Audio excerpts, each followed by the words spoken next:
Thanks, Nina. Welcome to BBC London.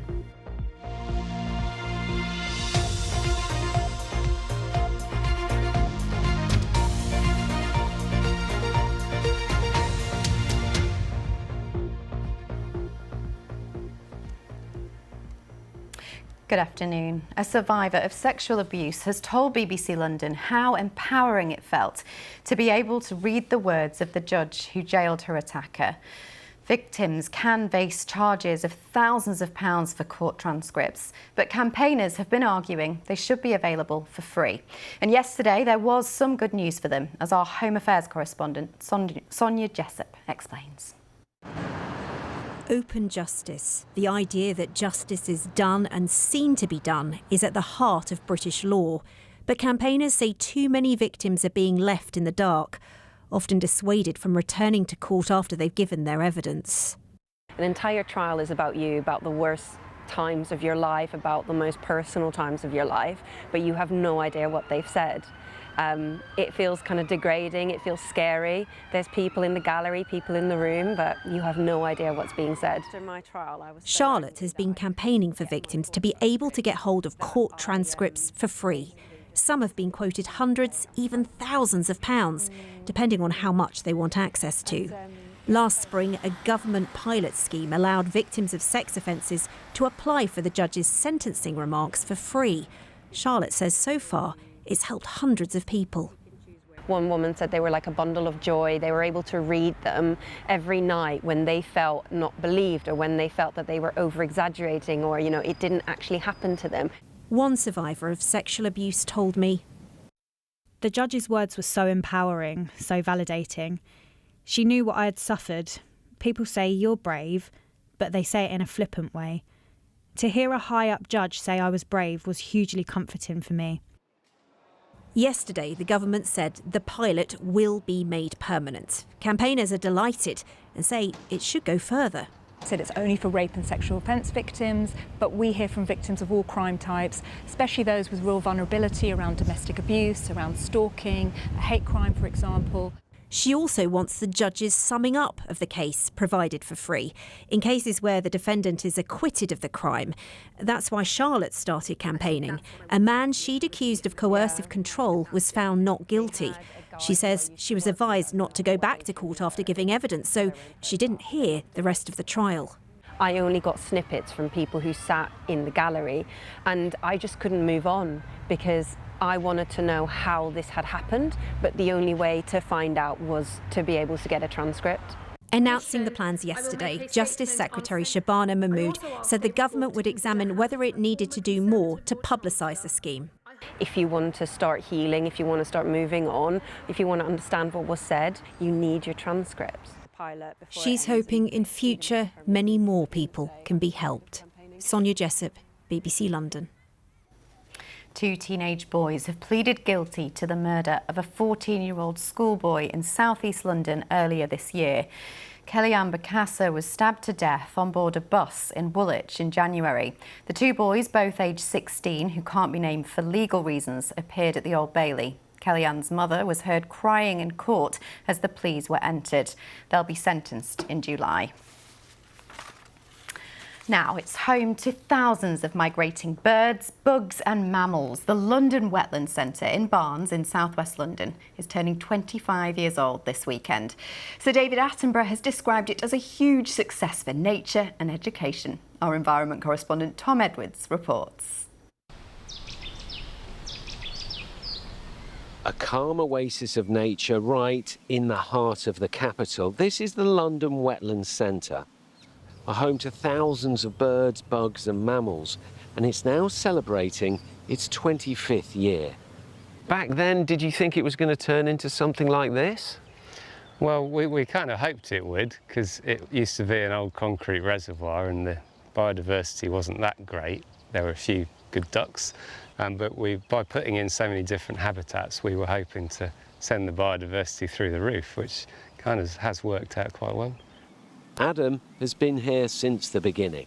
We've got an amazing dragonfly assemblage here now. We have some water voles, we've got grass snakes, slow worms are flourishing, and the wildflower meadows that came from nothing now Many of them are species rich, they'd be classified as that, and that's amazing for all our insects. We're hoping that's really going to help insect populations. Built on the site of these disused Victorian reservoirs, it had been earmarked for housing until the Wildfowl and Wetlands Trust got involved.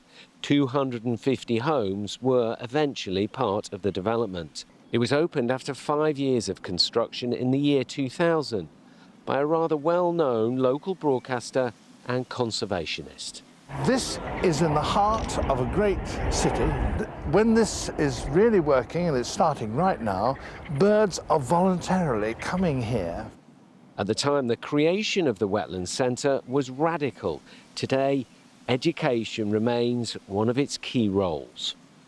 It's going to remain a core priority for us of this site being an amazing place of learning and enjoyment, and we've got so much potential to do so much more.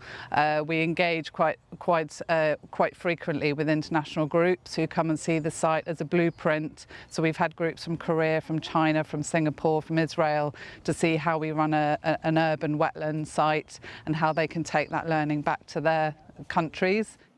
Cities from all over the world have copied this idea now. For London's Wetlands Centre, it's now planning another 25 years of education and nurturing nature in the capital. Tom Edwards, BBC London. Now, Tottenham Hotspur will celebrate their first European trophy for 41 years with an open-top bus parade in North London later today. Ahead of the victory parade, there are numerous road closures in place, and Nikki Ford is on the parade route where preparations are taking place. Well, there's no mistaking the sense of excitement here.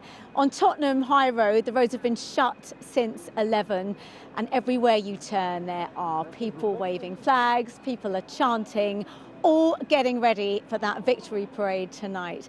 And just now we went into a kebab restaurant called the Tottenham Star, where they have been making sure they're well stocked. Well, when Tottenham won, we went through like 2 big pieces of like kebab and it all finished and we had to stock it up all again. But today we're a little bit more prepared because the other day we actually had to close shop because we ran out of food. Everyone was eating, everyone was drinking, everyone just loved it, and it was very, very busy. But we're hoping that we're going to be much more prepared today. I didn't have a shirt, so I came along today I am a supporter, but I bought a new shirt because obviously for my grandchildren, they're loving the day, and it's a fantastic day for Tottenham, and really looking forward to the procession this afternoon. From 3 o'clock, there really will be something to see with a live band, with DJs, all there to entertain the crowd, building up to that tour bus, that victory bus that will be coming through from 5:30. And it starts at Edmonton Green, where it will travel down the High Road up towards Lansdowne Road, through to Northumberland Park before it finishes here just outside the stadium. And there'll be a stage which you can just about see behind me in the distance, where that trophy that so many fans are so excited to see will be lifted. Nikki Ford reporting there.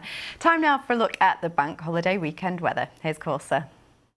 Hello there, good afternoon. Well, it's been a lovely day so far, plenty in the way of sunshine. This afternoon too, it stays dry with some good spells of sunshine, although a bit more in the way of cloud. But looking ahead to this bank holiday weekend, and a change is on its way. More unsettled conditions as weather fronts arrive, bringing with it some outbreaks of rain for a time too. But for the time being, it is still dry out there. Just the chance of the odd isolated shower perhaps. The sunshine hazy at times with a bit more in the way of cloud, but still feeling warm in that strong May sunshine, temperatures widely reaching around the high teens. Dry to start this evening then with some clear spells, but overnight tonight we start to see the arrival of that weather front arriving in from the west, bringing thicker cloud, outbreaks of rain by the early hours, 1 or 2 heavy bursts, and a mild night as temperatures hold up at around 11 to 12 Celsius. So it does mean for tomorrow morning quite cloudy and wet to start the day, but that rain will tend to clear. It stays largely cloudy though, still the risk of a couple of showers into the afternoon, but it does become drier, breezier and warmer as temperatures reach the low 20s. Looking further ahead then, and for Sunday, it does look like it will be the drier day of this bank holiday weekend. Still the chance of 1 or 2 showers, but mostly dry with sunny spells. A greater chance of some showers bank holiday Monday afternoon. Thanks, Corsa. That's all from BBC London. Now back to Nina Warhurst with the rest of the BBC News at 1.